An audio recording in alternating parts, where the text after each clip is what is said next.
Pathian le khabu thiang hlim Timothen he na le khathon bung ruk chang som ni thu lo ngai thamasa ang o Timothe inne na kol tira chu phong tharo Pathian za lo lam thu sui mai le diklo taka fin na anwa nial na hi hoi san ro chan chin tra ma thai ziak bung som ni le pathum chang som thum le pasari atang hian som thum le pakothang hian ilo ngai thal ang o Jerusalem zol ne ho that tu inne na anron tirte lunga lo deng hlum tu arpuin anote athanuaya okhom angin ifa te voyeng zat nge okhom katum kha nima sala indu silo ente u inin chu arwaka nutsia chu in omta ka hila chu u lalpan minga local chu fakin omro se inti ma lo chuan tu na china min mule to don lo ani hi ati a lalpan kan zatan mal min som sangro se amen. Hei tun hunai hian branch ke tri pi ten Pathian thu soi na hun rem chang tak mai min siam saka alomom khop mai ke tri pi ti hrim hi ke ka thin lunga chuan angai nom kati a ke tri pi hi kalo ta nei ve to thina abik taken tui thiang branch ke tri pi han ti ngat te phei hi chu kadam chunga kathu ngai thak nin thei lo le kadu em ka hlut em karong bol na nge po bul ka lo tan kati ve na an awangin tun hunai hian hetiang hun rem chang tak mai alo om thei hi van nei ka intia an hne na le Pathian hne na po lom thu ka soi ani hei tun hunai hian Pathian thu cha kan soi tur kan thu puyatan chuan chan chin tha hlan chon chan chin tha kol ti ani don ani le amasa akan soi du chu tun lai thil om zia hi soi tam ngai lovin kan refik maya kan tun din mona hian khovel hi buaina in akhata hripui alenga chu chuan kan nun atiral tri a kan nun nasatakin minti buaya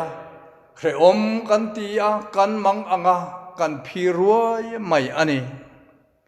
kan nun phung pang ngai po zo lei thei lo ko pin tiang hian kan oma kan thin lung chung rila tak chuan o kan nun phung pang ngai kha han her chuak le sela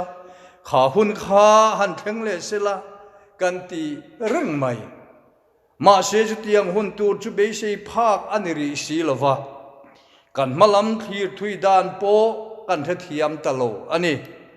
chu tiang tak maya hripui awanga khovel kan buai me klai hian abik takin ke ni India ram te po hi han soita ila he hripui awanga voinia natna COVID-19 kan ti atuar tu te nimin maya wanglai ni chan chin bua kan han hua chuan India rama hian he COVID-19 free vei to za chu makta duai som ko pani nuai ni le sing ni le sang ni le som le paruk ani a ten athiza chu nuai khat sing thum sang li zaruk som ko le pakwa kan ni ti in wanglai ni in min phil ani chutia ang tak chu kan India rama po alo then dan kan ton dan ani a khovel pum huwa phei chuan anasa em maya voinia hian khovel min ti mang anga min ti buai ani ole hripuya wanga kan la buai zel turba ka khovel hi in do turin tuna hian ain pu cha ta mup mai South China Sea chuan US le China hi anitelin an it eptatul maya North Korea in South Korea run atuma South Korea alo in ral ringa India le China in ep ut mai boka Indo turin India po Borua ka te khomwala te tuipuya te a in bunfer furtamai Chumai jola du tok hau lova ramdang atangin ral thuam achalut zel boka silai metpuak mai turin thunei tu sang the page on firing order an pe a China lam atangin han met reserve sela India chu ari thuai donani ti hi achiak em ani chuti line Pakistan in India ti boireng boka India le China hi in kapta se khovel huapin in do na hi achuak donani khovel huapin in do na achuak don Pakistan in India akap anga USA in South China Sea lama China akap anga North Korea in South Korea chu US kong ani ti ria in adan nan aloka ve mek bok don ani chuti mek line khovel sarkar ro puipo mani tanlam theva an bung nga langa khovel indo pui pathum na chu alo theng don ani reng mai ani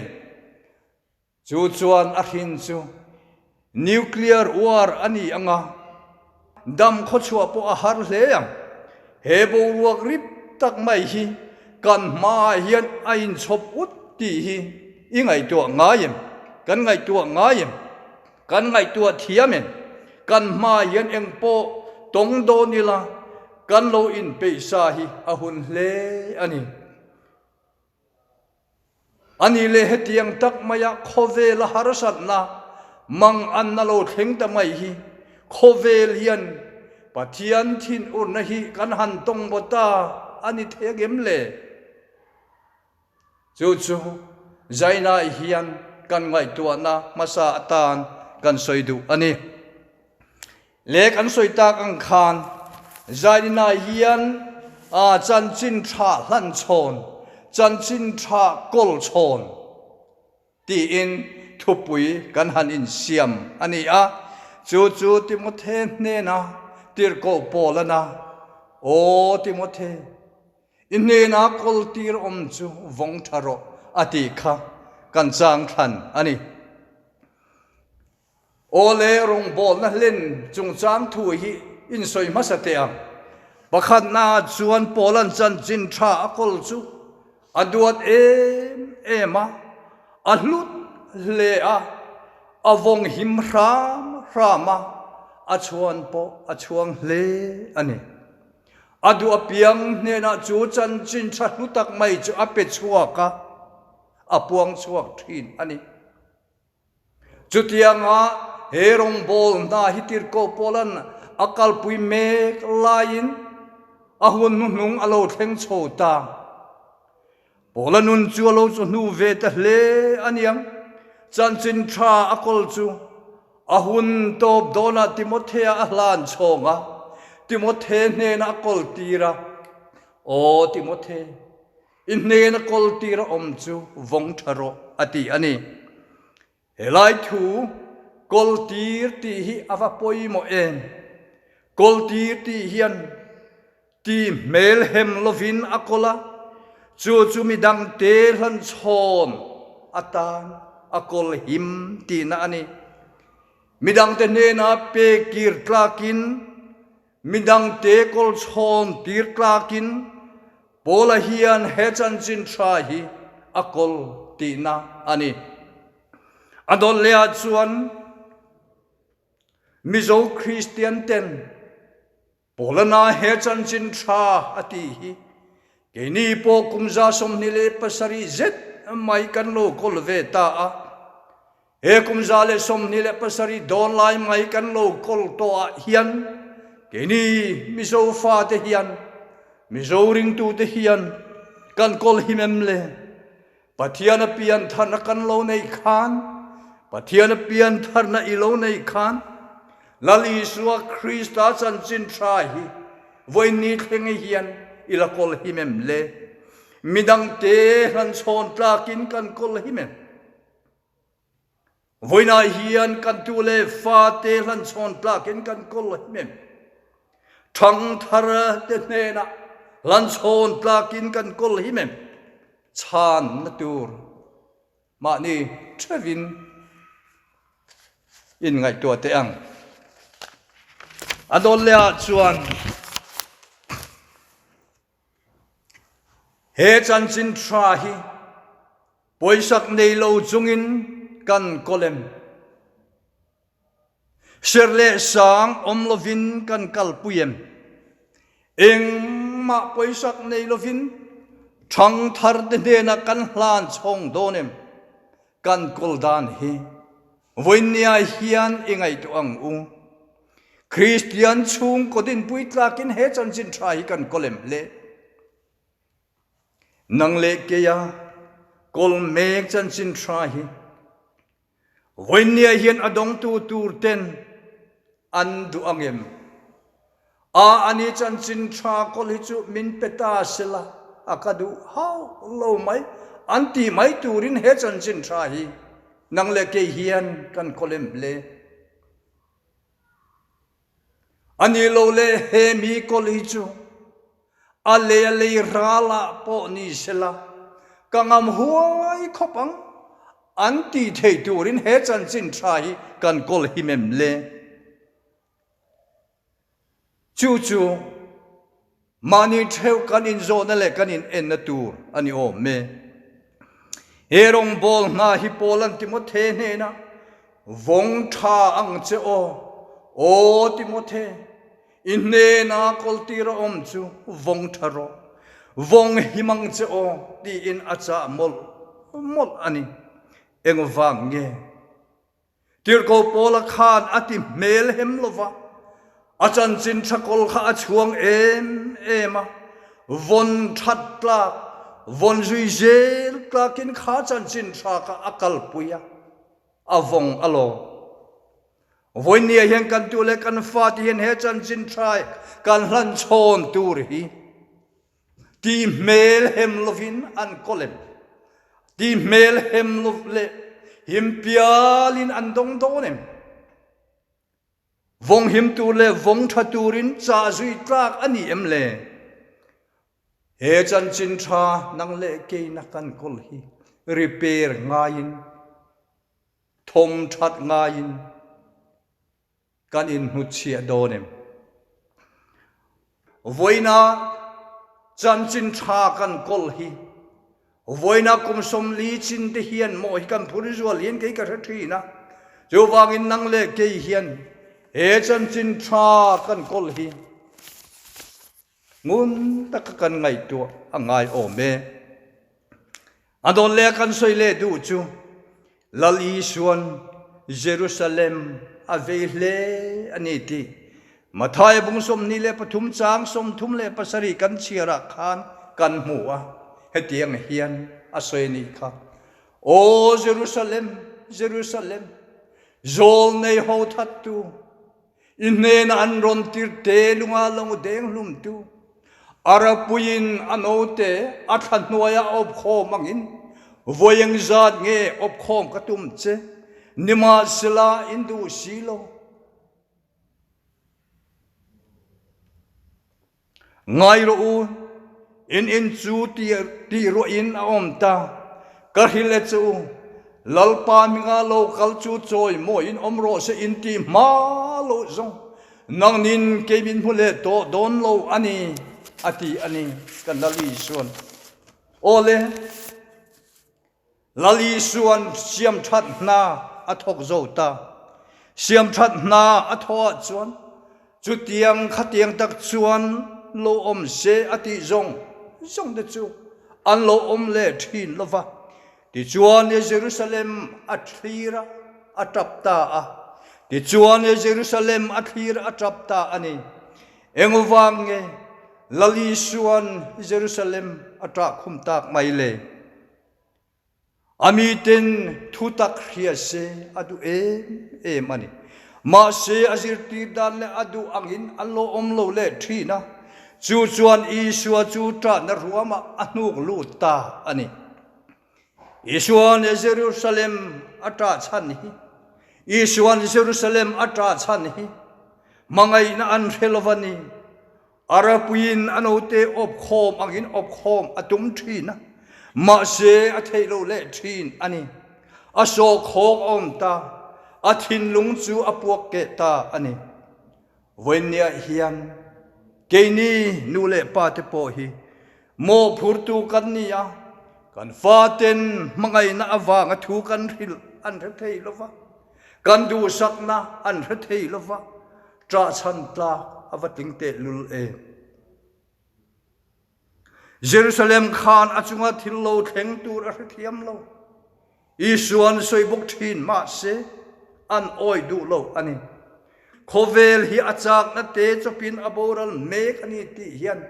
voinia hian kan ngeng achunem le balzu ta ngai tha mai chi ani lo Isua Jerusalem ma ro pui tak alu don khan Olive tlang atangin Jerusalem athira achunga chiatalo theng tur amu awangin atapta choi moya omni ropui berni po in ami tenan nale tuan awangin atap lo thei lo ani choi moi nale ropui na in ami te chunga aril rupudesia kha atidang lam lo ani voinia hian keini Christian te hian enton tur kan nei anilom ni khovel ro puina te khovel moi na te awangin he chan chin tha voinia kan kol me khi kan than san mayem le khovel thil te hian kan lalpa mel hi kan lia tirem le khovel hian angare awangin alongoi zo ta a mi te thin lungpo beidong hial ta eti hi kan chang than mai don em mi nai love hetiang hi kan chang than tur ani jok don lom ni ramro pui tak lo theng tur kan ha van pian om ta chuan mi thiang hlim kum tinin an punge Nilu kiam sot em ten chu ram chu atinaya pathian ram lo then chu anhai to eme o pathian ram lo then chu anhai to eme o pathian ram lo then chu anhai to le o karil ru in peiro to torodin min ko donelal pa chu ro puin alo langang lalpa lo lan rualin keni po ropuin kan lang fe ang chutiang ani theina inne na kol tira om chu uvong tharo ti a tirko polan timothea ne na achang kha voinia kenin chanchin tha kan kol me khi he khovel borok ri tak noya hian ivong tha ang u lalpan kan zata nalin som sakro se amen